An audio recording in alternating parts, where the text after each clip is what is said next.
Unlike the timeless glory of Nehekara, or the magical splendor of Ulthuan, the kingdoms of infant Imperials and lustrian cold-blooded lizardmen lack the grace and the might of a proper ancient civilization.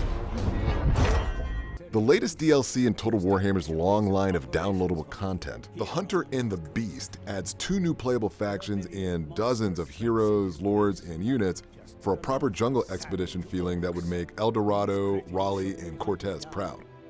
Taking place mainly around the southern continent of Lustria, this Lord Pack chronicles the rivalry between Imperial Hunts Marshal Marcus Wolfheart, the Emperor's chief hunter and archer extraordinaire, and Kroxagor, ancient Naki the Wanderer, a solitary, roaming lizardman who can beat any of his race in a single combat. Representing 2 sides of the same coin and 2 very contrasting philosophies, the 2 new legendary lords' vested interest in Lustria sets them on a collision course with each other. The trouble begins when Marcus lands on the jungle continent, seeking thrills and riches and trophies in the name of his own glory and that of the Empire.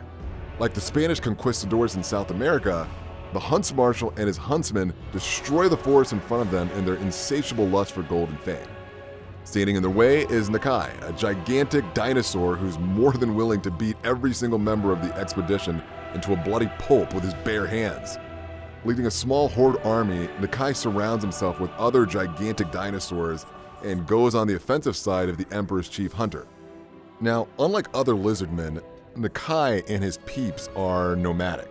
Instead of dedicating their lives to a single temple city and associated deity, this ragged band of lizard dinos roam the world following the urges of the Great Plan.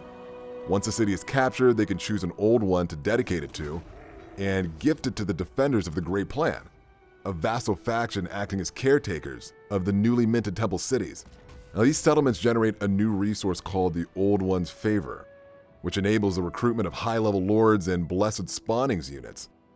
And as more and more cities are dedicated to a single specific Old One, the bigger the rewards reaped by Nakai and his followers. On the other hand, Wolfheart arrives in Lustria to create trouble and set the world on fire. Following a new tracker called the Emperor's Mandate, Marcus starts with a low-level army of basic soldiers and progressively gets access to better units and buildings as he expands, conquers, and kills his way to the fulfillment of the Emperor's Mandate.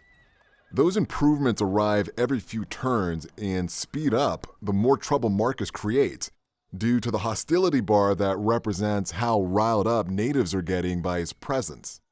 That hostility bar is a con more than a boon, as the higher it gets, the more powerful enemies Marcus faces. As the Empire actions cause lizardman animosity to rise, more and more armies sally forth to try to take him out, and more soldiers are sent more frequently from Reichland to stave them off. As hostility reaches the 5th and final stage, reinforcements arrive instantly. But an unbreakable huge army of dino spawns and hunts Marcus down for a few turns before it all calms down again. It's a hell of a showdown. The main goal of the campaign, interestingly, lies on the fate of 4 legendary hunters: Dwarf Engineer Jorek Grimm, Human Paladin Rodrique Langil, Medic Witch Hunter Hertwig Van Hall, and Waste Stalker Kalara of Widrioth.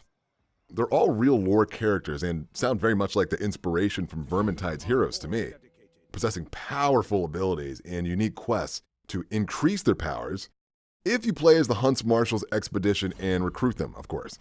If you're playing as the Kai Spirit of the Jungle, your goal is instead to rip them apart at the joints and beat them to death with their own limbs. And that's not the only difference when playing as Nakai. The Spirit of the Jungle faction has the Horde gameplay of Total War Attila, where you can encamp armies to construct buildings and other infrastructure like a normal settlement. Once you pack up camp and move, the upgrades are retained and can be resumed at any point the army encamps again. But if the army is destroyed in a battle, so are the infrastructure. The one difference to Attila's formula is that Nakai's personal horde is the only one that can unlock units for recruitment, and all other hordes of his faction must instead get them via global recruitment. And their upgrades are accordingly geared to reduce global recruitment times.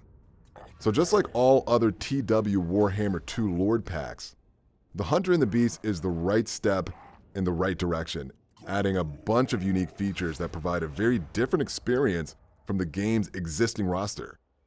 Creative Assembly has been on a good roll now, starting with the Tomb Kings back in the day and going all the way through High Elves, Dark Elves, Skaven, and Lizardmen updates that completely fleshed out how the game's played. Especially that Undercity Skaven update, which was awesome feature and concept-wise. I'm not sure how many of these we have coming until the inevitable announcement of Total Warhammer 3, but if this is the last one, we've had a damn good run. The Heldenhammer!